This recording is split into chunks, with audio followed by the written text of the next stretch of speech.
Hi, my name is Richa Vijay Varghia, known to my patients and students as Dr. Vijay.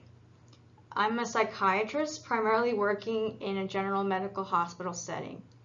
And today I want to talk to you about coping when everything feels like it's falling apart. Over the years of my career as a psychiatrist, I have seen countless patients experiencing tremendous hardship. Now that I specialize in the mental care of patients experiencing physical illness, I have witnessed how medical illnesses can really turn someone's life upside down. You may experience a shattering of your old pre-illness identity, a profound sense of loss over the future you always imagined, or a debilitating discomfort from physical symptoms resulting from your condition. It can be extremely overwhelming, and that's kind of an understatement. But today, I hope to provide you with an inspiring message of hope.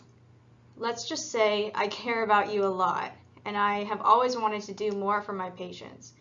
So I've done my research by reading several books and websites to compile some of the most essential ideas in getting through an unthinkable crisis. I hope you find some of these ideas to be helpful for you. Let's get started. A medical illness can be a devastating change. And what's interesting is that for a group of people going through an identical hardship, different people may have vastly different outcomes. For some, the challenge may lead them to feel stuck, while others may emerge on the other side wiser and more resilient. Two men may undergo a below-the-knee amputation for vascular disease, and one may never walk again, while the other may run a marathon. What's the crucial ingredient that differentiates these two groups of people? It is mindset. Let's consider the example of two notable figures, Stephen Hawking and former President Franklin Delano Roosevelt. These men were both presented considerable health challenges, which would have left many people to get absolutely stuck. But their mindset allowed them to persist despite the obstacles, and to go on to achieve extraordinary things. Stephen Hawking was diagnosed with ALS when he was 21, while he was a student at the University of Cambridge. He was told that he had 2.5 years to live. He was faced with a new sense of urgency, and rather than get stuck in fear and sadness, Hawking chose to capitalize on his abilities in the remaining time he thought he had left, continuing to find joy in his studies of the universe, which gave his life mastery and great meaning.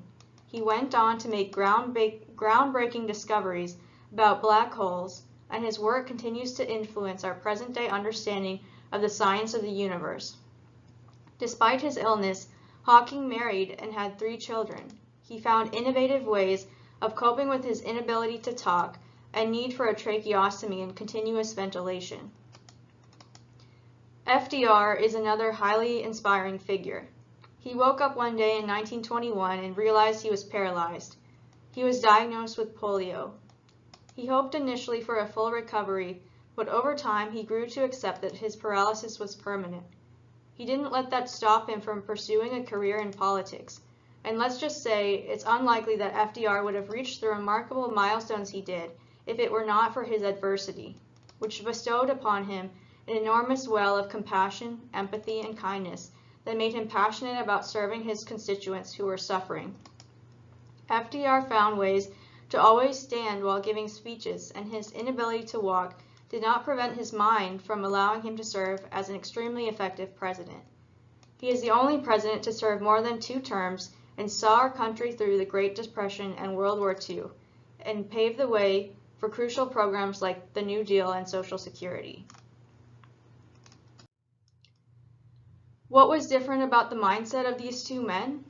Well, they both had what's called a growth mindset, and not the opposite, or a fixed mindset.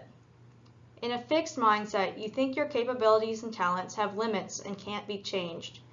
For this person, an illness may make them feel helpless, like they are being tested beyond their limits, and like there is nothing within their power that can be done.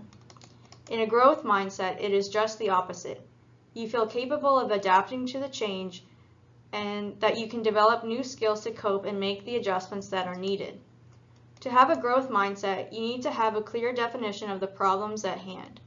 Clearly understanding a problem will allow you the space and abilities to find the solution. And it means not giving up when something doesn't work the first time you try it. Giving up is giving into a fixed mindset. In a growth mindset, you try different approaches even after failing until you find the one that works for you.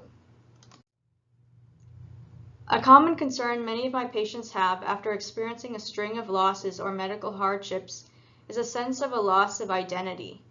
They may be unable to work a job they loved or unable to manage duties that once gave them a sense of purpose. It is important to remember that an identity you once had can never be taken away from you, and sometimes it may only be a matter of having some creativity to find new ways of living that identity. For example, if you once prided yourself on your ability to teach children in your job as an elementary school teacher, and now you are unable to work due to a medical illness, your inherent skills and talents as a teacher never leave you. You can use your wisdom to provide guidance to family members or friends undergoing a hardship, or simply by modeling for them how to maintain a positive outlook despite illness. And in doing so, you are in fact teaching them one of the most important lessons of all. Finally, the last idea I will leave you with is about storytelling. When we undergo a major transition in life, such as a life-altering medical illness, there is always a subconscious narrative we tell ourselves about that transition. In life, the future is never known and always unpredictable. We may have operated under the false assumption that our lives progressed in a linear fashion, but in reality, life is a lot messier than that. As a story you have always been telling yourself is being shattered, part of the process of becoming unstuck involves building a new story for yourself that incorporates your new reality. And that new story can still be great, or perhaps even better. It's all a matter of having some creativity and a little bit of flexibility. A major element is acceptance, and Stephen Hawking and FDR both demonstrated how powerful acceptance can be, and we saw from their stories that one's life narrative can still be a positive one, despite any hardship, and that is definitely worth remembering.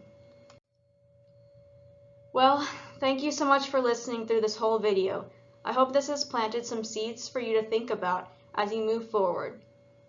Myself and your other doctors and medical staff are rooting for you every step of the way. Take care and be well.